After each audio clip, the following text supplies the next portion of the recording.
नमस्कार।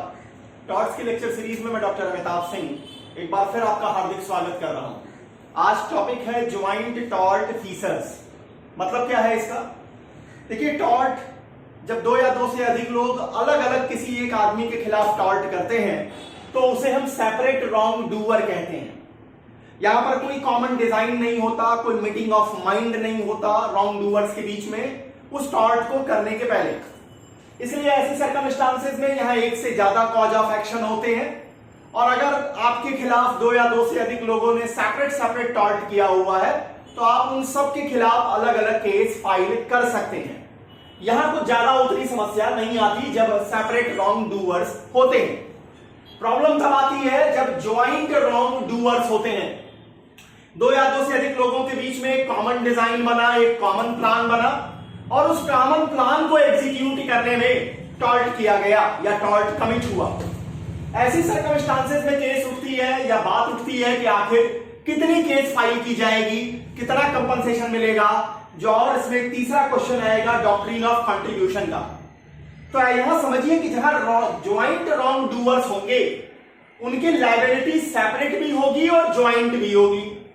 मतलब यहां पर कॉज ऑफ एक्शन एक ही होगा, एक ही कॉज ऑफ एक्शन है। तीन या तीन से अधिक लोग हैं, दो या दो से अधिक लोग हैं, 5 लोग हैं, 10 लोग हैं, 50 लोग हैं, मिलकर के उन्होंने कोई टॉर्ट कमिट किया है तो कॉज ऑफ एक्शन आपके फेवर में कितना है? एक ही कॉज ऑफ एक्शन है। अब जब एक ही कॉज ऑफ एक्शन है तो यहां पर कॉमन डिजाइन आएगी। यहां पर एक केस आएगी ब्रुक वर्सेस बुल की, उसको देखेंगे। ज्वाइंट टॉर्ट फीचर्स के केस में, ज्वाइंट रॉन्ग डूअर्स के केस में 3 सवाल खड़े होते हैं। नंबर 1, मान लीजिए आपने जिस प्लांटिफ को चुना, आप प्लांटिफ हैं, आपके खिलाफ टॉर्ट किया गया है और आपने क्या किया, उस पर्सन को चुन लिया, किसी एक आदमी के खिलाफ आपने मुकदमा किया। 4 लोगों ने आपको सड़क पे पीटा, आपने क्या किया, किसी एक आदमी के खिलाफ केस फाइल किया। जिसके खिलाफ आपने केस फाइल किया, जिसको आप डिफेंडेंट बना के ले आए, जिस डिफेंडेंट को आपने चुना, वो डिफेंडेंट आपके पूरे क्लेम को सेटल करने में इनकैपेबल है। उसके पास इतना अमाउंट ही नहीं है, वो इतना मतलब कैपेबल ही नहीं है कि आपका क्लेम सेटल कर सके। तो क्या आप दूसरी केस फाइल कर सकेंगे? अब यहां पर कॉन्सेप्ट बदलता है। शुरुआत में नियम कुछ और थे, 1935 लॉ रिफॉर्म में नियम चेंज करते हैं और इसके बाद बात उठती है section 4 civil liability contribution act 1978 की। यहां पर कॉन्सेप्ट बिल्कुल पलट दिया गया, इसको देखेंगे। दूसरा प्रश्न उठता है कि मान लीजिए ज्वाइंट रॉन्ग डूअर्स के बीच में से आपने किसी एक डिफेंडेंट को छोड़ दिया। आपने कहा कि हम आपके खिलाफ केस फाइल नहीं करेंगे, आपसे हमें कोई रेमेडी नहीं चाहिए। तो ऐसी सर्कमस्टांसेस में क्या इसका असर क्या होगा, इसकी चर्चा करेंगे। यहां पर केस आएगा शिवसागर लाल वर्सेस माता दीन की, ये काफी इंपॉर्टेंट केस रहेगी इस टॉपिक पर। इसके बाद यहां केस आएगी राम कुमार वर्सेस अली हुसैन की, इसकी चर्चा करेंगे, जहां पर डिफेंडेंट्स में से किसी एक डिफेंडेंट ने पूरी की पूरी जितना का क्लेम था वो सारा क्लेम उसने पूरा कर दिया, तो बाकी डिफेंडेंट्स का क्या बचेगा? और अगर उसने केवल अपना हिस्सा दिया है, मान लीजिए एक डिग्री पास होती है 5 लोगों के खिलाफ 5000 रुपए की और ए ने 1000 रुपए दे दिए, तो बी सी डी ई जो होंगे वो कहां तक लायबल होंगे, इसकी चर्चा करेंगे राम कुमार वर्सेस अली हुसैन में। इसके बाद इस केस को री एस्टैब्लिश करेगा, रीअफर्म किया जाएगा सुप्रीम कोर्ट के द्वारा। केस का नाम है खुसरो वर्सेस एन.ए. गजदर। अब इसमें तीसरा जो खंड खड़ा होता है, तीसरा जो सवाल खड़ा होता है कि आपने जिस डिफेंडेंट को पकड़ा, जिस डिफेंडेंट को आपने चुना केस फाइल करने के लिए, उसने सारा का सारा क्लेम आपका सेटल कर दिया। अब क्या वो दूसरे डिफेंडेंट से, को डिफेंडेंट से कंट्रीब्यूशन की डिमांड कर सकेगा? अब इसको कहते हैं डॉक्ट्रिन ऑफ कंट्रीब्यूशन। यहां प्लांटिफ से कुछ लेना देना नहीं है, यहां लेना देना है डिफेंडेंट और डिफेंडेंट के बीच में। अब यहां पर शुरुआत में एक बहुत इंपॉर्टेंट केस आएगी। हाँ, ये बात अलग है कि इस केस की जजमेंट को आगे बदल दिया गया, लेकिन ये केस आज भी, जब आप एकेडमिक्स की बात करते हैं तो यहां पे सबसे इंपॉर्टेंट केस टॉर्ट पे बनी हुई है। केस का नाम है मैरीवेदर वर्सेस निक्सन। इस केस के फैक्ट क्या थे, क्या हुआ था यहां पर? इस केस को बदला गया, इस केस के कॉन्सेप्ट को बदला गया 1935 में लॉ रिफॉर्म एक्ट में। इसके बाद इस केस को लेकर के भारत में क्या स्थिति है, यहां पर केस आएगी धरणीधर वर्सेस चंद्रशेखर। धरणीधर वर्सेस चंद्रशेखर के केस में सुप्रीम कोर्ट ने क्या एस्टैब्लिश किया कि क्या मैरीवेदर वर्सेस निक्सन का कॉन्सेप्ट भारत में एस्टैब्लिश होगा, भारत में एग्जीक्यूट होगा, लागू होगा या नहीं होगा। और लास्ट में देखेंगे एडम्सन वर्सेस जार्विस की केस, जो इंग्लैंड के कॉन्सेप्ट को बताएगी कि मैरीवेदर वर्सेस निक्सन का जो प्रिंसिपल था उसे किस तरह से चेंज कर दिया गया। शुरुआत करते हैं ज्वाइंट रॉन्ग डूअर्स या ज्वाइंट टॉर्ट फीसर्स के केस में। देखिए, किसी पर्सन के खिलाफ जहां पर एक से ज्यादा लोग टॉर्ट कमिट कर रहे हैं, मान लीजिए ए है, ए को 4 लोग मिलके मार रहे हैं, या ए का मत कह लीजिए कि एक तरह से उसका हार्ड डे है और एक ही दिन उसको 4 लोग अलग अलग समय में पीट देते हैं। अब यहां पर इसका मतलब क्या है, जब एक आदमी के खिलाफ टॉर्ट आप 2 तरह से कर सकते हैं, एक से ज्यादा लोग हैं तो, या तो आप सेपरेट रॉन्ग डूअर्स हो सकते हैं और या तो आप ज्वाइंट रॉन्ग डूअर्स हो सकते हैं। अब मान लीजिए ये जो है वो अपने घर से निकला, निकलते ही मान लीजिए उसकी किसी से झड़प हो गई, उसने 4 लाख दे दिए उसको। अब वहां से वो आगे गया बस स्टॉप तक, तब तक टेम्पो वाले से झगड़ा हो गया, वहां दूसरा झगड़ा उसका हो गया। ऑफिस में गया, पता चला कि उसका अपने कलीग से तीसरा झगड़ा हो गया। घर वापसी आते आते चौथी बार उस दिन झगड़ा हो गया। तो क्या ये सारे जो झगड़े हुए, जो उसके साथ असॉल्ट किया गया, असॉल्ट क्या कहिए बल्कि बैटरी कह लीजिए, क्योंकि असॉल्ट कहने का मतलब है जब तक एप्रीहेंशन होता है, और बैटरी का मतलब होता है जब आपके खिलाफ फोर्स का इस्तेमाल कर दिया जाए। तो बैटरी जहां 4 बार कमिट हुई, तो क्या यहां पर ए के खिलाफ जो बी, सी, डी और ई 4 लोगों ने टॉर्ट कमिट किए, उनके बीच में कोई कॉमन डिजाइन है? आंसर है कॉमन डिजाइन नहीं है। जब आप सेपरेट रॉन्ग डूअर्स होंगे तो यहां पर उनके बीच में कोई कनेक्शन नहीं होगा, वो आपस में अलग अलग होंगे। इसका मतलब है कि वहां कोई कॉमन डिजाइन भी नहीं होगा, कोई प्री मीटिंग ऑफ माइंड भी नहीं होगा। तो प्री मीटिंग ऑफ माइंड भी नहीं है, कोई कॉमन डिजाइन भी नहीं है, कोई कनेक्शन भी नहीं है। इसका मतलब है कि जितने डिफेंडेंट होंगे उतने कॉज ऑफ एक्शन ओरिजिनेट करेंगे। अब एक के हाथ में है, वो पहले टेम्पो वाले के खिलाफ केस फाइल करे, फिर अपने कलीग के खिलाफ बस स्टॉप पे जहां झगड़ा हुआ उससे केस फाइल करे, अपने कलीग के खिलाफ केस फाइल करे, शाम को जिससे झगड़ा हुआ उसके खिलाफ सेपरेट केस फाइल करे। ये ए को यहां पर रेमेडी मिलेगी। यहां पर एक इंपॉर्टेंट केस आती है कोर्सक की। कोर्सक की केस में हुआ यह था कि 2 जहाज थे, ए और बी। दोनों जहाज अलग अलग दिशा से आकर के प्लांटिफ की नाव के ऊपर टकरा जाते हैं, प्लांटिफ की नाव डैमेज कर जाती है। अब दोनों जो जहाज थे वो अलग अलग दिशा से आए, उनके बीच में कोई मीटिंग ऑफ माइंड नहीं था, कोई कॉमन डिजाइन नहीं था। तो कोर्सक के केस में कहा गया कि ये दोनों जहाज सेपरेट रॉन्ग डूअर्स हैं, और यहां पर जिस आदमी की शिप जो है, जो नाव डूब गई थी, जो बर्बाद हो गई थी, उसको कहा गया कि आप दोनों के खिलाफ सेपरेट केस फाइल करके कंपनसेशन ले सकते हैं। तो जब आप सेपरेट रॉन्ग डूअर्स को देखते हैं तो यहां कोई बहुत बड़ी समस्या नहीं नजर आती। प्रॉब्लम तब आती है जब 2 या 2 से अधिक लोग ज्वाइंट होकर के एक कॉमन डिजाइन बना करके, प्री मीटिंग ऑफ माइंड रख करके टॉर्ट को कमिट करते हैं। ऐसी सर्कमस्टांसेस में क्या होगा? ऐसी सर्कमस्टांसेस में उन्हें हम ज्वाइंट रॉन्ग डूअर्स कहते हैं। उनकी लायबिलिटी सेपरेट भी होती है और ज्वाइंट भी होती है। यहां कॉज ऑफ एक्शन एक ही होता है, एक ही कॉज ऑफ एक्शन है, कॉमन डिजाइन होती है उस काम को करने के लिए। एक इंपॉर्टेंट केस देख लीजिए, केस का नाम है ब्रुक वर्सेस बुल।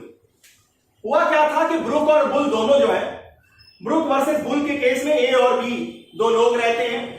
वो ज्वाइंटली सी के घर में जाते हैं गैस की लीकेज को खोजने के लिए, कि गैस कहां से लीक कर रही है, इसको खोजने के लिए ए और बी दोनों जाते हैं। बी के निग्लिजेंस के कारण बी क्या करता है, आग जला करके गैस की लीकेज को चेक कर रहा होता है, प्रॉपर्टी डिस्ट्रॉय कर जाती है। अब यहां पर प्लांटिफ को ये रेमेडी मिली कि यहां ब्रुक और जहां पर ए और बी दोनों लायबल कहे गए, दोनों लायबल ठहराए गए। क्यों?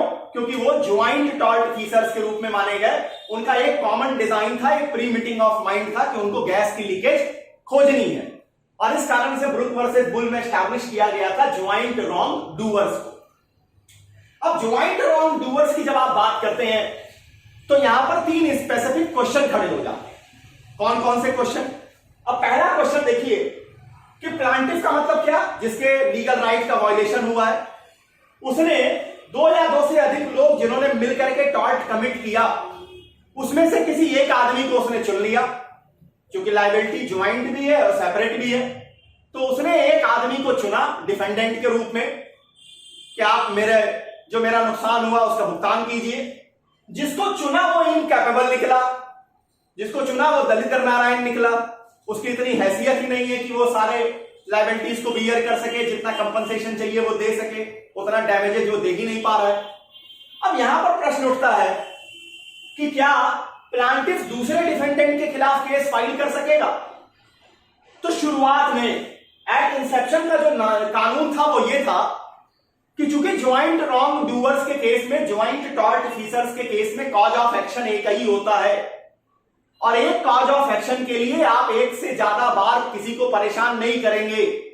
इसलिए शुरुआत में यह माना जाता था कि अगर आपने जिस डिफेंडेंट को चुना वो डिफेंडेंट आपको आपके डैमेजेस को देने में इनकैपेबल है, पूरी तरह वो नहीं दे पाता है, तो आप रेस्ट ऑफ डिफेंडेंट्स के खिलाफ दूसरी केस फाइल नहीं कर सकेंगे।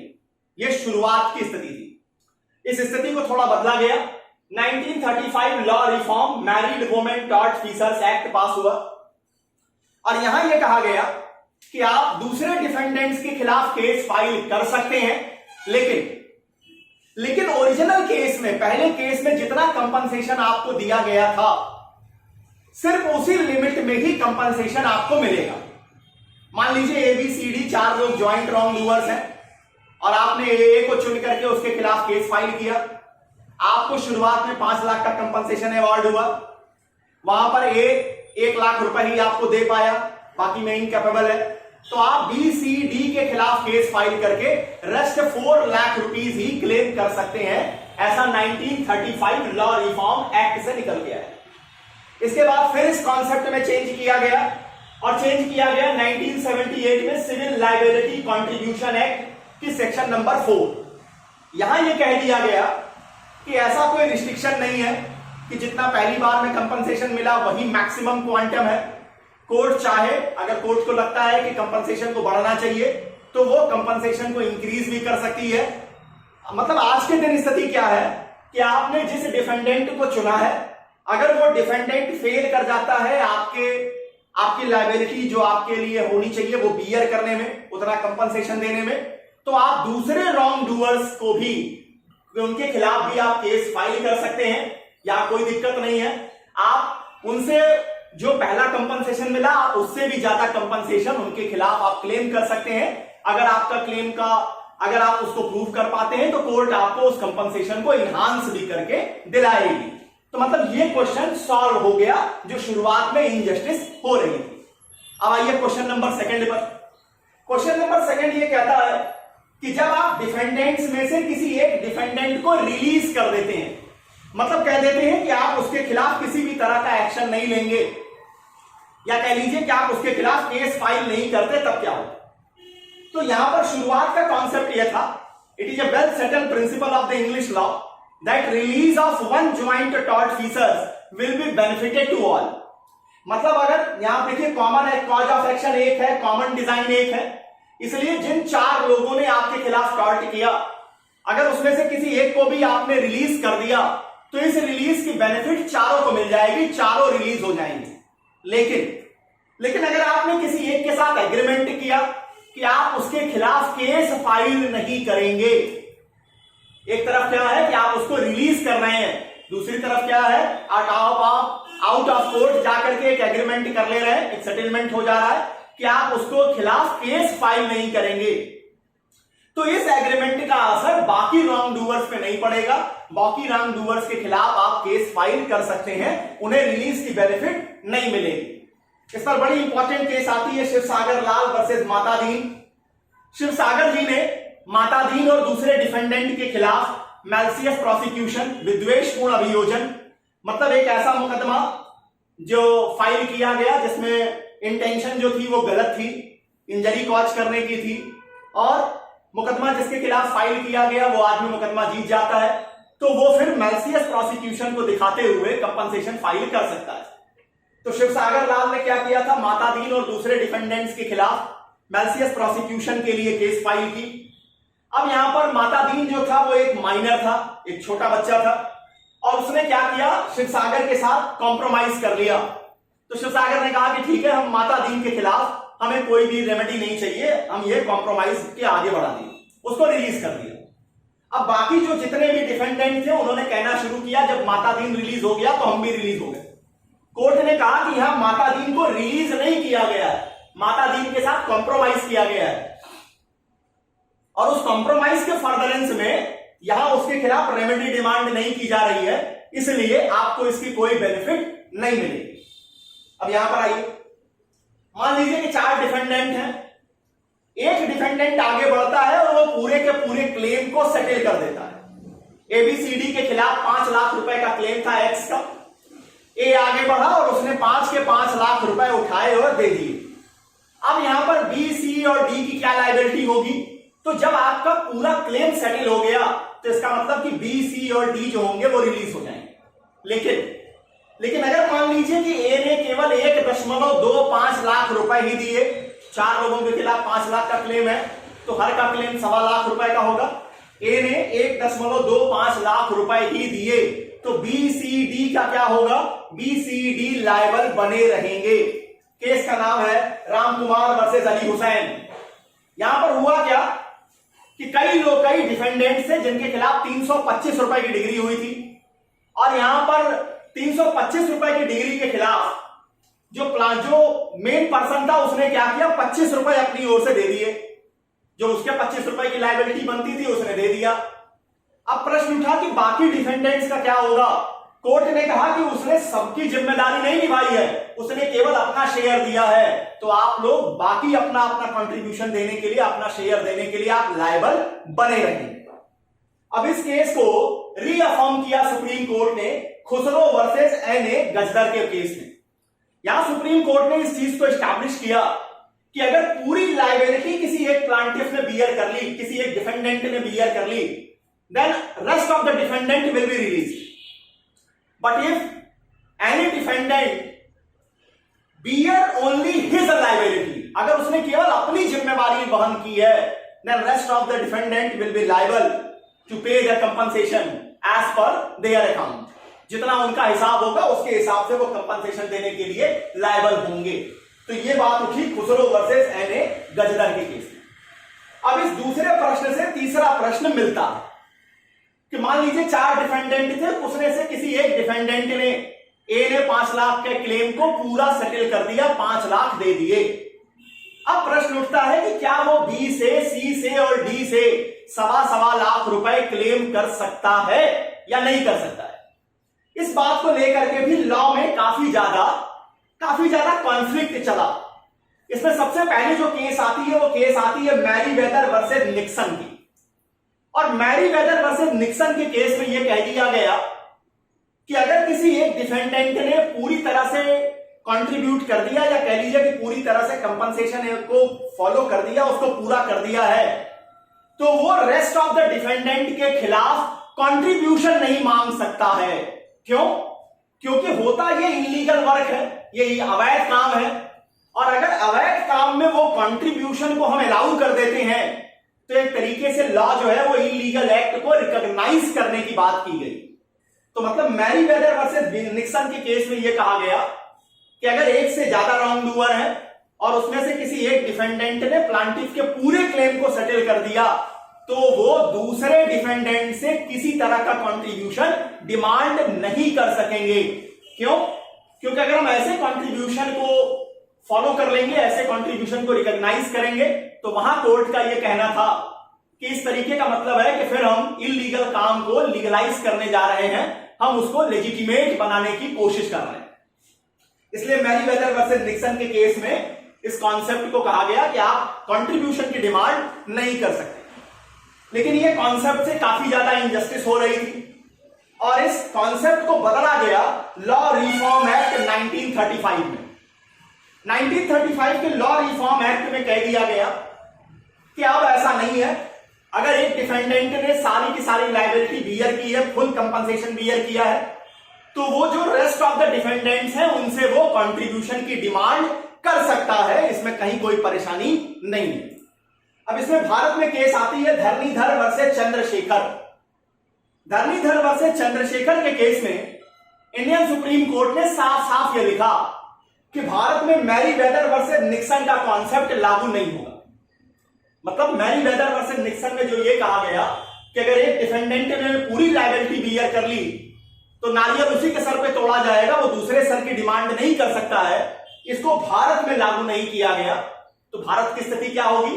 अगर एक से ज्यादा लोगों ने ज्वाइंट रॉन्ग डूअर है, वो किसी एक आदमी के खिलाफ टॉर्ट किया है और उसमें से किसी एक डिफेंडेंट ने आगे आकर के पूरी लायबिलिटी बियर कर ली है, तो वो रेस्ट ऑफ द डिफेंडेंट से कंट्रीब्यूशन की डिमांड कर सकेगा, उसे कंट्रीब्यूशन दिलाया जाएगा।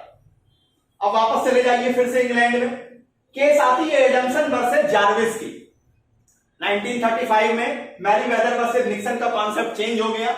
अब केस आती है एडम्सन वर्सेस जार्विस की। यहां हुआ क्या था? एडम्सन ने कुछ ऑक्शन किया था प्रॉपर्टी का। एडम्सन ने कुछ प्रॉपर्टी को ऑक्शन किया था जार्विस के ग्राउंड पर, यह मानते हुए कि जार्विस की प्रॉपर्टी है, एडम्सन उसका एजेंट बनकर उस प्रॉपर्टी को क्या करता है? ऑक्शन कर देता है। बाद में पता चलता है कि जार्विस की प्रॉपर्टी रहती नहीं है, जिस आदमी की प्रॉपर्टी रहती है वो एडम्सन से कंपनसेशन वसूल लेता है। अब यह गलत काम हुआ किसके कारण था? हुआ था क्योंकि उसको विश्वास था, जार्विस ने कहा था कि वो उसकी प्रॉपर्टी है, तो एडम्सन ने केस फाइल किया कंट्रीब्यूशन के लिए जार्विस के खिलाफ। जार्विस ने कहा कि कंट्रीब्यूशन का कॉन्सेप्ट तो लागू ही नहीं होता है, लेकिन कोर्ट ऑफ लॉ ने कहा कि 1935 के लॉ रिफॉर्म एक्ट के बाद मैरीवेदर वर्सेस निक्सन की जो केस है वो अब हिस्ट्री का सब्जेक्ट रह गई है, इसलिए जार्विस को यहां लायबल ठहराया गया एडम्सन को कंपनसेशन प्रोवाइड करने के लिए। तो इतनी बातें हैं जब आप ज्वाइंट टॉर्ट फीसर्स को देखते हैं। यहां पर आपको लिखना क्या क्या होगा? सबसे पहले आपको सेपरेट रॉन्ग डूअर को बताना पड़ेगा। यहां पर सबसे मेन फंक्शन क्या है कि यहां कोई कनेक्शन नहीं होता, कोई प्री मीटिंग नहीं होती, कोई कॉमन डिजाइन नहीं होता। यहां पर आप कोर्सर की केस लिखेंगे जहां दो जहाज विपरीत दिशा से आते हुए एक शिप को डुबा देते हैं। इसके बाद आ जाइए ज्वाइंट रॉन्ग डूअर में होता क्या है? लायबिलिटी ज्वाइंट और सेपरेट होगी, कॉज ऑफ एक्शन एक होगा, मीटिंग ऑफ माइंड होगी, कॉमन डिजाइन होगा। यहां एक important case Brook versus Bull की लिख लीजिए जहां वो गैस लीकेज खोजने जाते हैं। ज्वाइंट रॉन्ग डूअर में फिर 3 समस्याएं आएंगी, इन 3 समस्याओं को डिस्कस कीजिए और केस लॉ के साथ सजा दीजिए। इतनी चीजें रखेंगे तो ये आंसर आपका पूरा हो जाएगा। तो टॉर्ट की लेक्चर सीरीज में किसी और टॉपिक के साथ आपके सामने उपस्थित होऊंगा। तब तक के लिए बहुत बहुत धन्यवाद। नमस्कार।